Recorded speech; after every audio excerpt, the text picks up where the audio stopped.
Good afternoon, everyone. So let's start our demo teaching.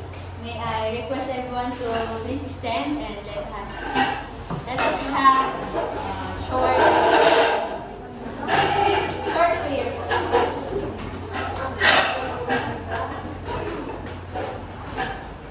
Anyone who will lead the prayer?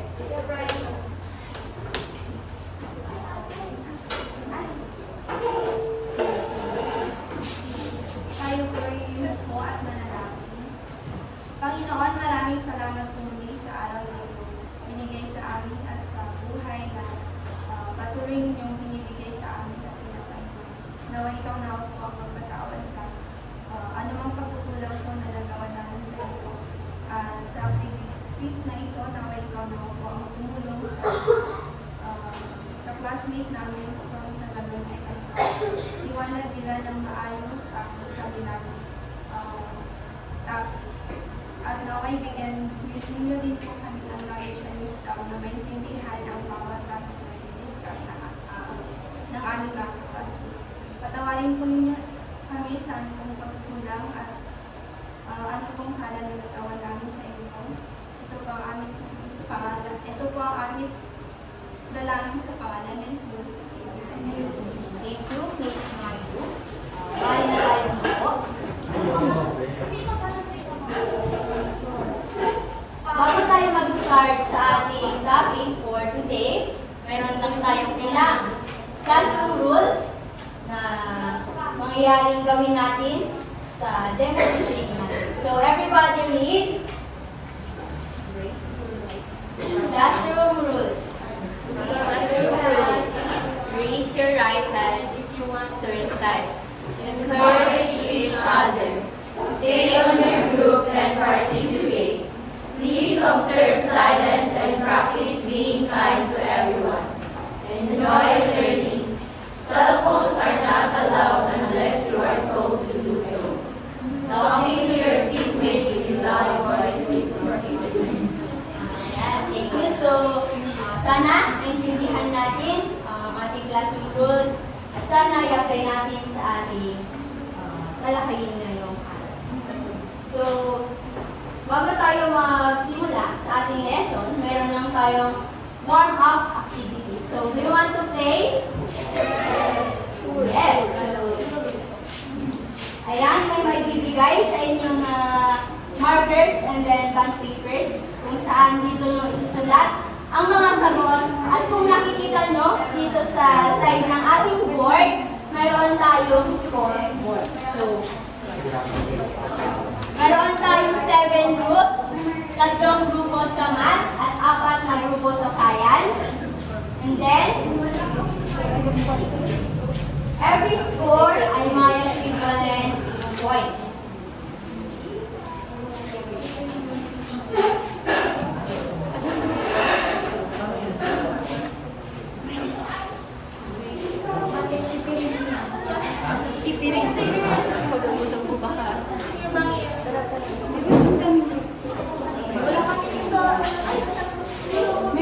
Okay, before that, allow me to read the instructions. First, the class will be divided into groups, which is the 7 groups. Next one, there will be activities along the discussion which will help you earn points. So, padamihan po ito ng points na maiipon. And then the group who gets the highest accumulated points at the end of discussion will be declared as the winner. Ano prize? The prize is a surprise. Ayan.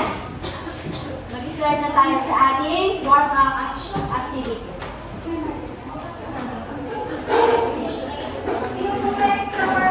So, ang ating warm-up activity ay ang figure me out. So, are we familiar sa larong figure me out?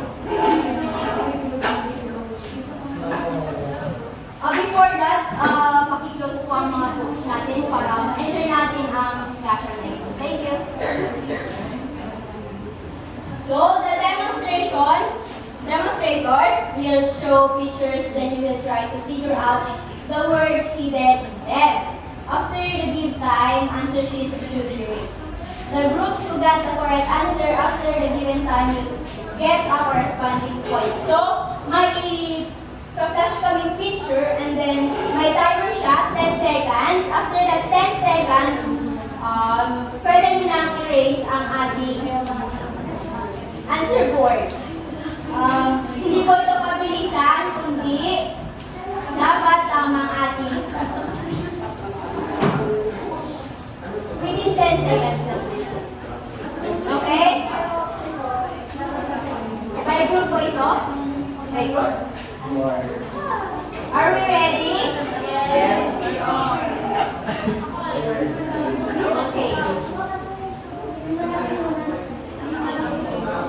Let's start. The first one.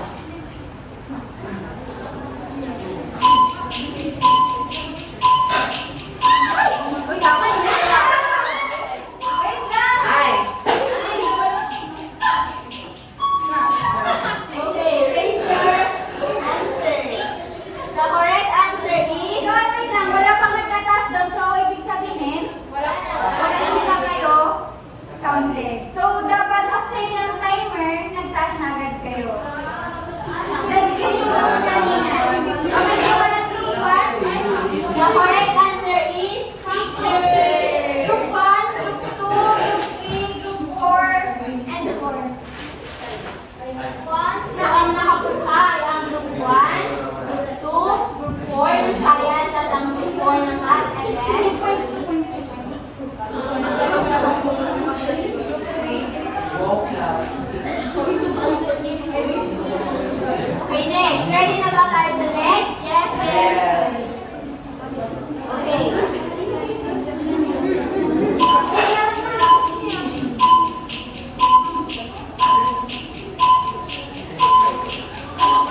Let's see. It's nothing.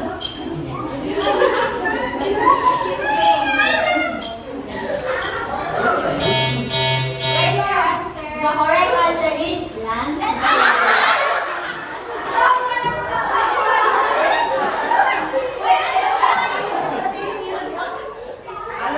Landscape ang correct answer. So, walang mabigat. So, congratulations everyone. Let's have a warm clap sa ating lahat. 1, 2, 3, go! 1, 2, 3, go! 1, 2, 3, 1, 2, 3. Wow! So, ang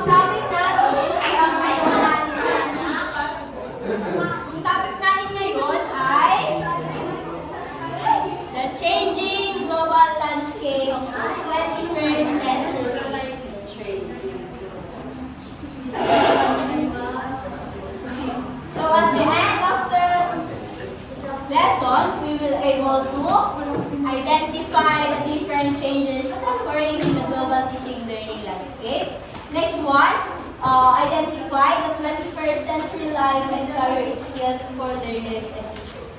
And then next one, demonstrate understanding of the UNESCO's 4 pillars of learning as these apply to the 21st century. So let's start. The changing global landscape and the 21st century skills for teachers. So tayo, ang world natin ngayon, we are called flat or borderless. Borderless world. Ibig sabihin, hindi lang tayo sa, even though nandito tayo sa Pilipinas, nakaka-connect or nakakahanap pa rin tayo ng information sa iba't ibang lugar. Hindi lang dito sa ating bansang ating knowledge, kundi pwede rin tayong pumunta sa ibang lugar. Also, when it comes to education, hindi lang tayo naka-study sa face-to-face, kundi meron na din online learnings like online seminar, webinar, and other online learnings. And also, it says here, barriers have been broken by new information and communication technologies. So, hindi na tayo nahuhuli dahil mayroon ng development when it comes to the technologies and information. Mayroon na tayong mga ICTs na improve or advance na ang ating ginagamit when it comes to studying, learning, and communicating. So, according to ZOO 2006 or the CIMO, Innotech or Southeast Asian Minister of Education, Organization, Innovation, and Technology presented the different changes and developments in the 21st century. Ang CIMO, walang CIMO. I'm sorry. CIMO. C-I-E-M-E. So, it is an organization na nag-e-aim na magkaroon ng solusyon sa bawat problema pang-education. And then, to understand these categories, we will attempt to describe the new learning environment, identify the new learning contents, explain the new processes of learning and how this will be facilitated. Last one, describe the new type of learners and the new type of teachers. Mag-umpisa tayo sa new learning environment. Ayan. It says here, the new learning environment, it is a place where interactions of the learners among one another with the teacher and the surroundings happen. So it is the classroom itself, within the four corners of the room. But, hindi na lang dito, dahil nga nandito na tayo sa 21st century, hindi na lang classroom ang pwede natin pag-aralan. Pwede rin mag-aral tayo sa bahay. Pwede rin sa labas, through online or through seminars and workshops. Sa bahay naman, pwede rin manood ng YouTube tutorials and others. 4. So, learner-centered. Dito, ang mga teachers ay naka-center sa learning ng estudyante within these 4 corners of the classroom. And then, new spaces and borderless. As what I said earlier, hindi na lang tayo dito nag-aaral, kundi mayroon na rin iba't ibang lugar para makapag-aral. And then, enhance opportunity for creativity and innovation. The last one is the use of ICT. Malaki ang tulong ng paggamit ng ICT or Information Communication Technology sa ating pag-aaral. Next one, the new learning contents. Integrated and interdisciplinary, demand-driven, emphasis on learning tools on how to retrieve knowledge, and balance of scientific, technological, cultural, global, local, and concepts.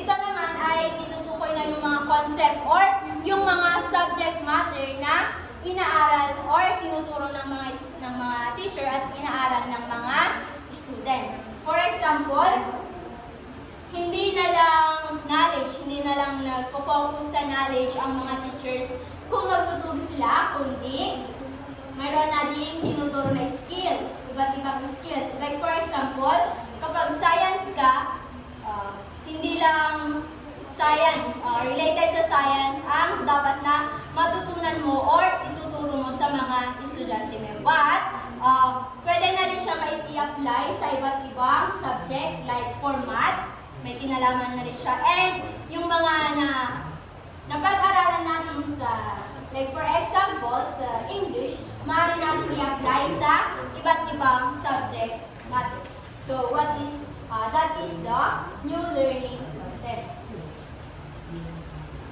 The next, the new processes of learning and how this will be facilitated.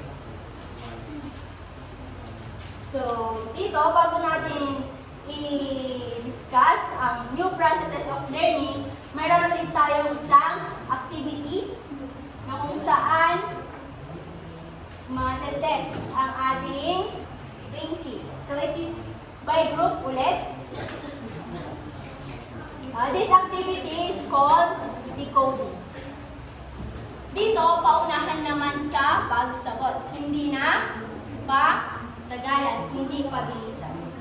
Kapag na-i-flash ko na yung code dito, kapag alam niyo yung sagot, automatic na mag-raise na kayo ng answer kapag may answer na. So, is that clear?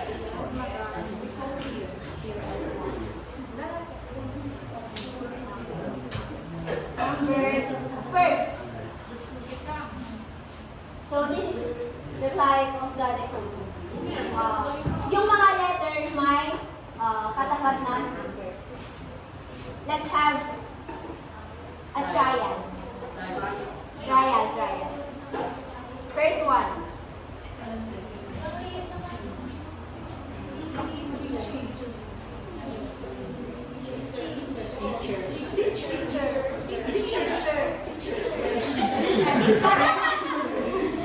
What is the answer?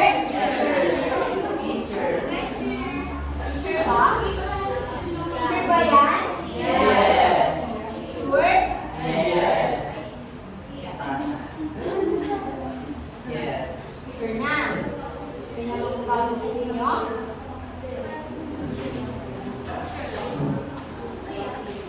So, it's correct. Teacher. Ayan. So, trial lang yan. Are we ready for... Isusulat niyo yung answer and then place your... Ready?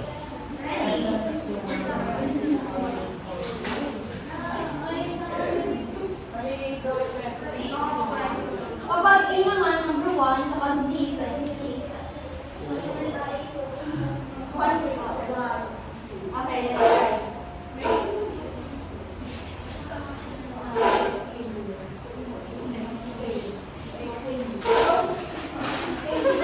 May sagot na po ang anak kayo hindi mabasa. Wait, so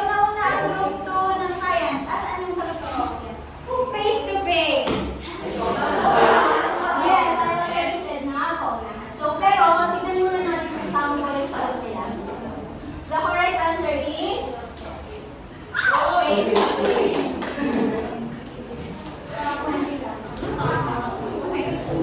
Ano nga ba ang face-to-face? Dito, when learners and teachers are confined in the same learning space at the same time, with the teacher facilitating learning, like what we are doing right now. The teacher is facilitating learning while the learning is listening and acquiring knowledge. Next one. Ready na, ready na.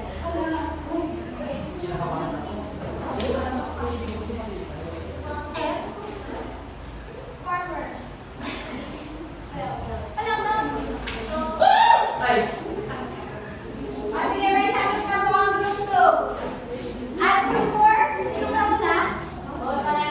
Ang group 2 and group 4 ang sagot ay distance learning. Okay, distance learning. Is it correct? Open book. Open book, close book. Close book. Disqualified. Okay, okay, bago tayo mag-proceed sa next, i-explain muna natin ang distance learning. Ano ba ang example ng distance learning?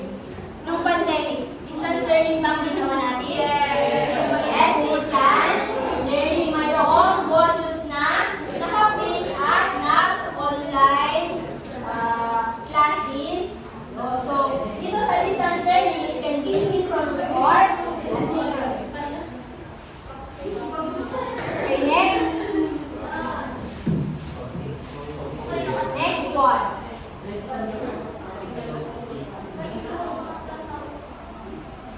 Open ko. Oh, yes. Open na naman kayo.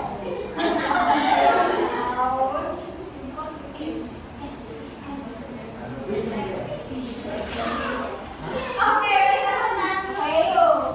Asaan? Hindi ko mabasa. Experience. Ang sagot ng araw. May kulang. Bakit ba baliktad? Experimental. Wrong. May chance pang iba. Disqualify ka pang experiential yun. May kulang na okay na yung sa inyo, and chance scholars, yung mga hindi magpapagkas answers ka. Ay, wrong. Disqualify na yung sa inyo. 4 ba yun? Oh, 4. May chance ang ibang groups.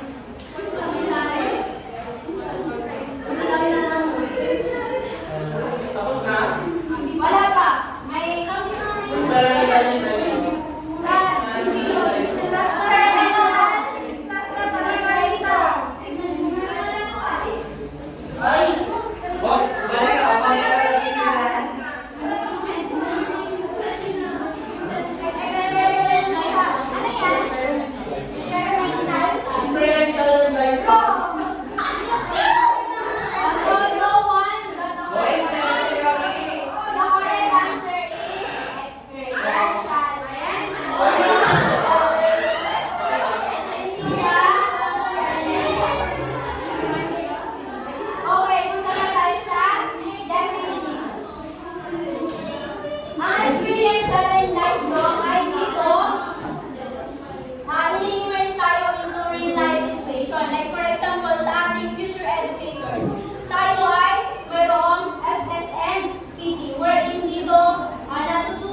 anxiety. Group format, interdisciplinary or integrated, diverse, 21st century, evolving, demand-driven. Group 1 ng math, shy, dependent to AI, rely to others. Ayan, group 4 ng science, modernized, technologically advanced, technology literate, AI user, and technology invested. Group 3 ng science, technology advanced, confident, open-minded, ICT literate, very mindful.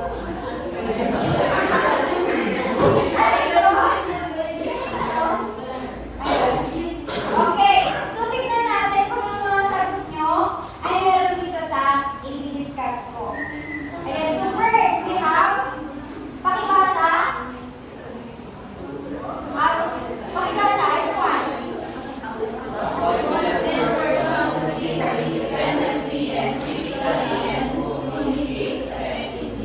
O, yan, meron ba yan sa sagot nyo? Wala. So, ang sabi dito, the new type of learners does not have age boundaries. So, nabanggit din dito na confident person sila, hindi yung shy. Sino nagsulat ng shy? Ayan. Very, kabaligtaran. Ayan. So, a confident person is independent physically. Hindi siya nagdedepende sa iba. Ayan. Paki-check yung mindset natin sa bagong uri ng learner. Ayan. Next. We have pakibasa group 2 ng math. Group 2 ng math.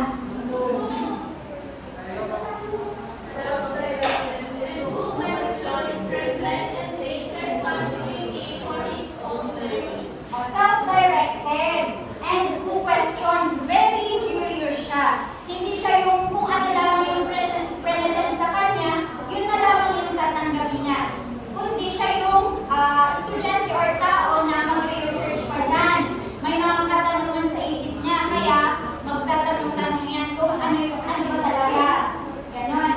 He reflects and takes responsibility for his own learning. So, hindi siya yung he admits or he or she admits parang kung ano man yung ginawa niya, yung consequence ng ginawa niya, hindi niya isisisi sa iba. Okay, naiintindihan? Next. Pakibasa group 1 ng science. A concerned citizen informed about the world and global affairs has a strong sense of civic responsibilities and participates actively in providing Ayan, thank you. So, sabi dito, concerned citizen. Isa ba kayo sa mga concerned citizen? May pakialam ba kayo sa nangyayari sa paligid nyo? Kung wala kayong pakialam, hindi kayo kabilang sa new type of learner. So, pag sinabi natin new type of learner, hindi lang siya self-centered, kundi may pakialam siya dun sa nangyayari sa paligid niya or sa ibang tao na nakapaligid sa kanya. And then, pag sinabing politics, hindi niya sasabihin sa kanila na yan, sa mga politiko na yan, kundi may pakialam siya dyan sa bagay na yan. Okay, next. Pakibasa group 4 ng science. member of the new generation, pop culture, different ways of thinking and responsibility. Okay, thank you. So, nabanggit kanina na ang new type of learner, walang age boundary. Kahit matanda man yan or bata. And then, nabanggit dito, a member of the new generation. When we say pop culture, siya yung taong updated. Hindi naman dun sa pag hindi na siya updated sa mga sayaw o yung trending share, hindi na siya yung tao na new type of learner. Kundi, dun sa mga bagay like technologies, ganyan. Updated siya dun sa mga developments na nangyayari sa paligid niya. That is pop culture. Different ways of thinking and responding. Ayan, so those are the characteristics of a new type of learner. Furthermore, The new type of learner are those coming from diverse background. Lahat naman tayo dito, iba-iba, magkakaiba tayo ng pinanggalingan. Or may parehas? Multicultural and multi-generational as coming from different age groups of lifelong learners. So, hindi natin pwedeng sabihin na tayo lang yung new type of learner, tayo lang na nag-aaral, kundi pati din yung mga graduated na, ganyan, or yung mga mas bata pa sa atin. Ayan, to address the challenges of the century, he or she has to develop life and career skills. As a 21st century na mga estudyante, di ba, ang 21st century, mabilis kasi ang pagbabago, mabilis ang pag-unlad, lalo na may mga teknolohiya na tayo ngayon. So, kailangan may mga career, may mga skills na din tayo para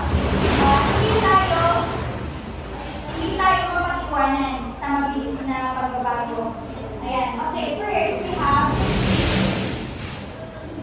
flexibility and adaptability. Learners adapt to various roles, responsibilities, and schedules. So despite the complex condition, they are able to do the different tasks at one time. So as a 21st century learner, kailangan natin maging flexible. Hindi tayo minsan nag-isip sa isang paraan lang. We have to be flexible. Ayan, kahit ano man yung mangyari, kahit ano man yung pagbabago na mangyari, dapat flexible tayo. Dapat alam natin mag-adjust para hindi tayo mapag-iwanan. Next, initiative and self-direction. Goals are set and managed by the learners. They do not need to be given detailed instructions. When we say initiative, ito yung hindi na kailangan na sabihin lang sa'yo ng dapat mong gawin. Dapat meron ka ng sariling desisyon, may sarili ka ng pag-iisip. That's why hindi mo na kailangan na utusan lagi. Ganon. And self-direction. Ganon din. Next, social and cross-cultural skills. Respect for cultural differences and work effectively with others. So ito, if you do not have respect, kung hindi mo nire-respeto yung isang tao, hindi ka makakapagtrabaho sa kasama siya. So walang, parang ang gulo-gulo, mahihirapan kayo makabuo ng resulta kung gano'n. Then be open-minded to different ideas in order to innovate and improve quality of work. Be open-minded to different ideas. Halimbawa, isa kang guro and then may ideas ang mga students mo. Magsasabi sila sa'yo kasi hindi mo i-accept. Anong tawag doon? Parang nagtanong ka and then pag may idea na binigay sa'yo hindi mo i-accept. Very, hindi siya, anong tawag ito? Ayan, sorry. And, so let's proceed. Productivity and accountability. Individuals who possess these are able to produce results. They respect teamwork and cooperation. Kung alam natin yung kahalagahan ng teamwork, ng pagtutulungan, meron tayong resulta na may produce. Okay. And so, leadership and responsibility, skills that should be developed by all learners and teachers. So as future teachers, kailangan natin mag-develop ang leadership and responsibility. So sabi nga dito, leaders are born, but they can also be made. Hindi siya pwede, siya naman yung leader, siya na lang lagi. Hindi pwede ganun. Kasi everyone can be a leader. Ayan, nasa sa'yo yan kung huhubugin mo doon sa sarili mo. Ayan, so those are daily life and career skills na kailangan natin to be able to hindi mapag-iwanan sa nagbabago ng mundo. And next, we have the new type of teachers. Ayan, first, has clear standards and accountability that the learners should know and be able to do at the end of their schooling. So, as a future teacher, dapat pag magpapagawa tayo ng activities sa ating mga students, meron tayong purpose or objective kung bakit natin pinapagawa yung mga activity na yun. Hindi pwede nagpapagawa ka lang kasi gusto mo lang. Kasi gusto mo lang silang paghirapan yung ganun. Next, uses broad pedagogies. So ito, hindi lang dapat isang uri ng pedagogy every classmate na lang palaro na lang lagi, ganyan. Hindi pwede. Though the students may like it, pero hindi yun pwede. Dapat may mga iba't ibang uri ka ng pedagogy na gagamitin sa pagtuturo. Like written, gano'n, or discussions, hindi lagi hindi pwedeng isang pedagogy na ang gamitin. Next, skillful in the integration of ICT and pedagogy. So dapat as future teachers, kailangan din natin matutunan ang paggamit ng ICT. Kasi tulad nga nito, ayan, we can present ideas, mas maraming ideas through the use of technology. Ayan. Next, skillful in the use of assessment to guide teaching and learning. So dapat, marunong din tayong gumamit ng mga assessment para mas matulungan pa natin yung mga estudyante natin sa kanilang pag-aaral. Next, great understanding of local and global cultures. Tulad na ng sinabi ko kanina na dapat meron tayong social and cultural skills. So we have to be able to understand yung mga iba't ibang pinanggalingan, iba't ibang kultura, tradisyon ng mga estudyante natin. Kasi kung wala tayong ganon, kung hindi natin naiintindihan ang kultura ng iba, maaaring maging bias tayo sa isa nating estudyante or sa mga kalahilan natin, ganyan, sa mga kaparehas lang natin. Next, skillful in action research. When we say action research, ito yung gagawin mo na research, hindi yung written na research na may nag-google, ganyan. Kundi, ito yung research na gagamitin mo para dun sa klase mo, malalaman mo kung ano yung mga dapat mo pang gawin. Ayan. Para mas ma-improve yung pag-aaral ng mga estudyante mo. And next, practice the core values of inspiring teachers. So these core values like responsibility, ganon, continuous learning, respect, activity, devotion, leadership, and honesty. Dapat as future teachers na practice din natin yung mga core values na yun. And then the last one, develop life and career skills for 21st century and beyond. Ito yung mga nabanggit kanina like leadership, flexibility, ganon. So yun lamang po ang mga characteristics ng mga new type of teachers.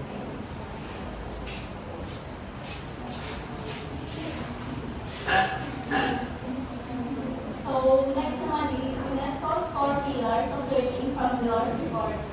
Learning at learning or content. So, our future depends on how we will become responsible global citizens. There are huge changes and breakthroughs in our world. Schools and teachers face increasing challenges to balance these values to everyday words. So, ang kinabukasan ng ating mundo ay nakasalalay sa kung paano tayo magiging mas mabuting mamamayan sa mundo. So, sa panahon kasi ngayon is marami ng pagbabagong nagaganap sa ating paligid.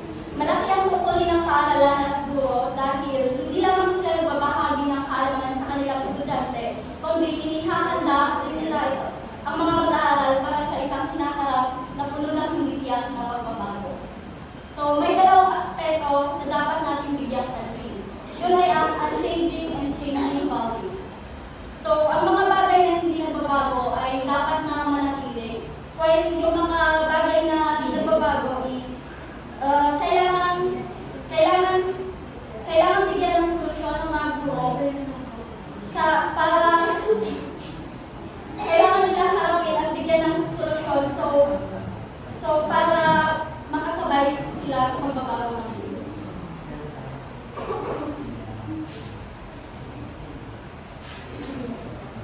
So, pwede mo pakita sa video. Thank the Lord. Okay.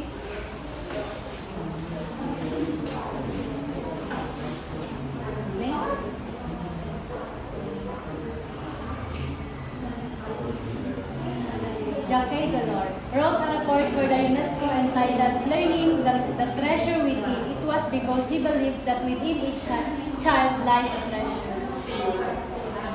So, si Jacques Delors is naniniwala siya na ang bawat bata ay may likas na yaman. So, ang bawat bata ay may likas na potensyal at kakayahan na maaaring pang sa ugaliin. So, sa pamamagitan ng edukasyon, natutulungan ang isang bata na magtuklasan ang kanilang mga sariling talento, kakayahan, maaaring magbigay ng contribution sa kanilang pag-uunlad. 4 pillars of education. First is learning to know. Pakibas sa This highlights the importance of a lifelong thirst for learning. Even after formal education, the literacy involves not just knowledge, but also the ability to continue learning and understand the world and history. Over time, the meaning of literacy evolves to reflect a connection to knowledge. So, learning to know. So, ito ay nangangahulugang pagkakaroon ng uhaw sa kaalaman.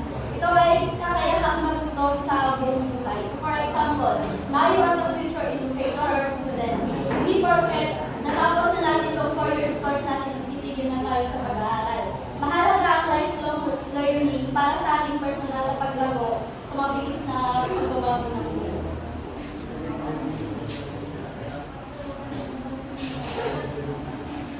Moving on, in connection to the first pillar of education, which is learning to know, it was indicated there that being literate is always associated or related to being knowledgeable.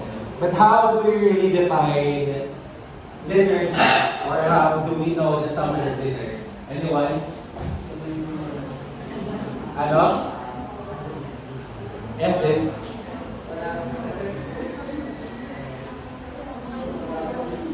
Okay. Well, just like human beings, the definition of each word also undergo evolution.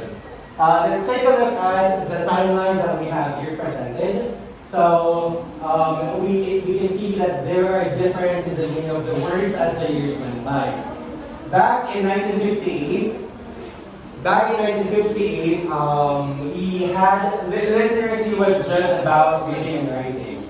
That was a simple definition. Initially, we defined it as just reading and writing. It was limited to basic comprehension only. Then, in 1970, we added functionality. So the literacy word was expanded. There were personal skills or practical skills needed for everyday life and understanding. And in the year 2000, it was no longer about basic reading and writing anymore. It included different levels of skills that we needed to survive and for understanding life. And lastly, in the year 2003, it expanded again. There was a comprehensive focus. So literacy embraced critical thinking, technology, and active participation in society. But how do we define, to help us more understand what literacy means, there is a list of 21st century literacy given by Simio in Innotech and Guru 21 module in the year 2011. These are actually self-explanatory, but we can dive in if you want to. So first is arts and creativity. It simply means that it is expressing one's creativity through arts, music, or whatever it is that you are passionate about. Second is eco-literacy. Best example is proper waste segregation, reducing the use of plastic. Third one, digital literacy, as I think this is the most important one and the most common one nowadays because we are living in a very modern world where everyone uses devices, smart devices, and it's actually important that we just don't know how to use it, but the use and the importance of using devices. Third, and next is financial literacy, knowing how to budget, save, or spend money wisely. Next is media literacy, the interpretation of what you see online and all social media platforms. Next is social and emotional literacy. It's all about emotional intelligence, how you respond in a positive way. Okay, and last is multicultural literacy. It is present here in State University. We do celebrate cultural diversity, examples na IPA. Next.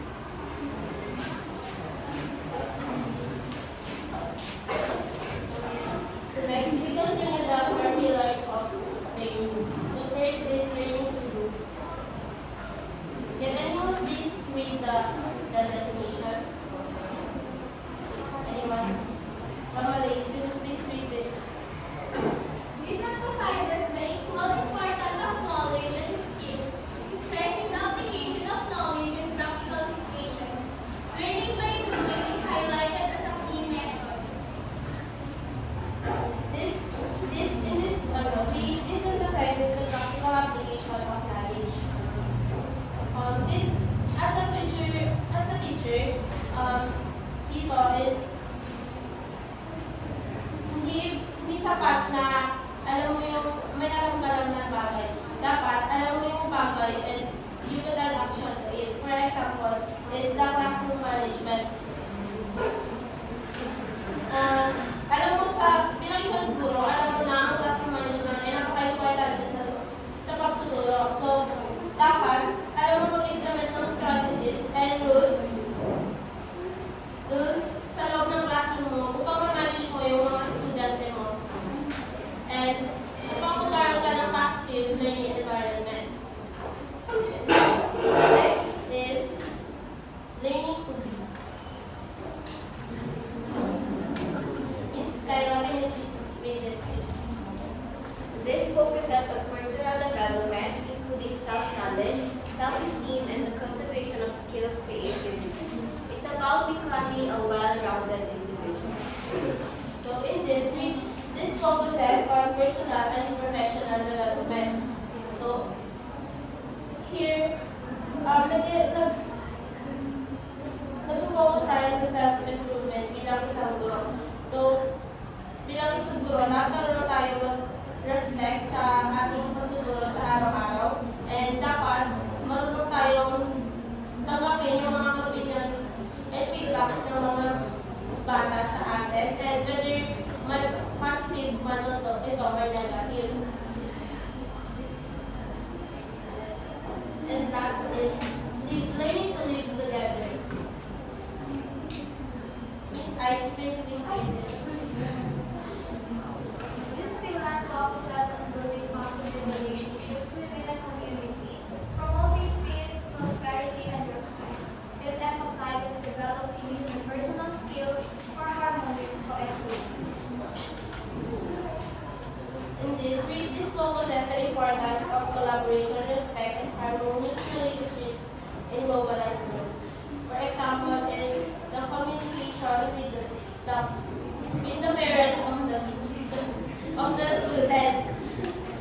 This maintains an open and effective relationships with the parents, keeping them informed of their children's progress or their progress.